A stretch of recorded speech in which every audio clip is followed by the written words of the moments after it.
Amazing fam, welcome back to my channel. Today we are making yummy Nsala soup. You can see how beautiful the soup is looking.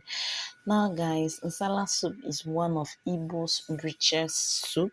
Yes, because of all the obstacles. By obstacles I mean all the proteins that go in this soup. You cook Nsala soup with protein of choice. You can cook it with goat meat or any protein of choice. Follow me to my kitchen. In here we have some neatly washed dry catfish. You can use any dry fish of choice. I also have some neatly washed stockfish, and I'm also going to be using a thickener. I'm using yam as my thickener. I also have some neatly washed fresh catfish, and in this plate I have some cow stripe and other parts of intestines. I also have some neatly washed cow skin, and then I have water to use and cook this delicious goodness. In this plate I have a lot. I have some dry pepper, I have Calabash nutmeg, I have Ogiri, I have African black pepper, I have Ifu, and then I have Oda and salt to taste. Without further ado guys, let's get started into this cooking proper. So in a pot I'm going to be adding all the proteins. In goes my cow stripe and other part of intestines. I'm also going to go ahead at this point and add the neatly washed cow skin. And then I will be going in with my neatly washed dry catfish. And then followed by the catfish will be my already washed stockfish. And then I'm going to be seasoning this with some stock cube and some salt. Okay,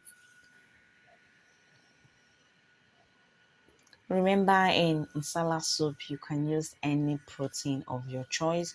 You can use goat meat, you can use chicken, you can use fish. You can just go wide with your choice of protein when it comes to Nsala soup. You can't go wrong with it. Now, I'm going to go ahead at this point and add some salt. And then after adding some salt, to know me is to know I do not add water to my soup, but in this case I'm going to be adding water to this protein. I don't add water to my protein before steaming. I steam and then allow it to seep out its own fluid before adding water, but I'm going to be adding water to this. The reason being that I'm going to be cooking my thickener, that is the yam cubes I have there. I'm going to be cooking it in the same pot. Now, if you're going to be making pounded yam out of the yam, you do not need to cook it in this same pot. But because I'm not making pounded yam, I'm going to be adding the yam here. This is just to make the cooking faster and all that. You can decide to cook yours different if you want, or you can cook yours different if you're making pounded yam out of it.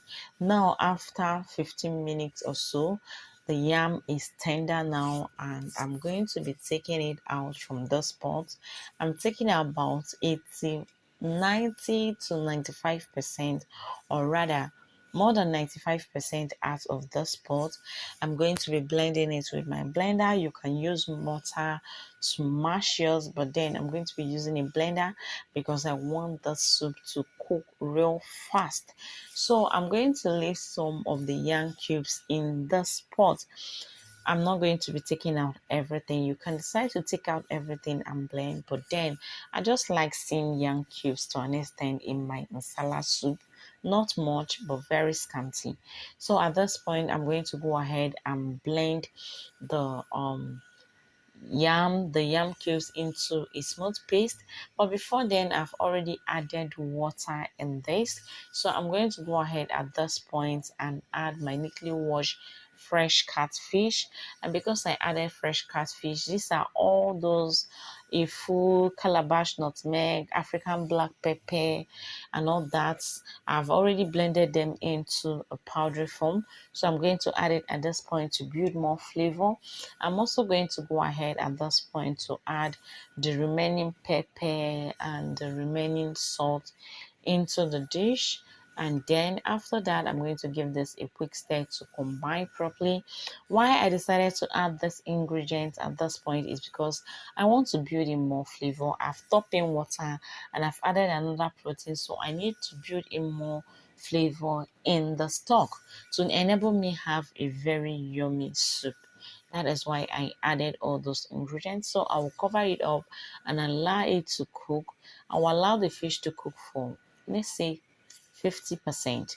Now at this point, this has been cooking for 5 minutes. I'm going to go ahead at this point and add the already blended yam cubes. Remember not to overdo it. I do not like my nsala soup too thick, but if you like yours to be extremely thick, you can do you, but I do not like it to be too thick, especially at this stage, because once you bring this soup down, it just naturally thickens. Okay, so I do not allow it to be too thick while cooking, because I know once it cools off, it's going to thicken the more.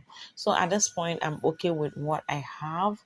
Okay, at this point, so I'm going to go ahead and add some crayfish just to build in more flavor. Remember, I just added the thickener, so I need to build in more flavor.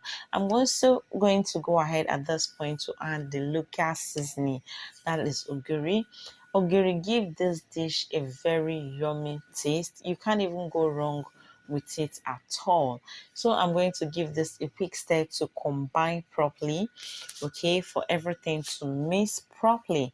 And then after that, I'm going to go ahead and cover this up and allow it to continue cooking until my soup is 90% cooked.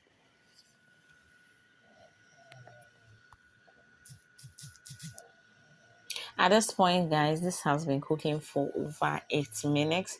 You can see how good this is already looking.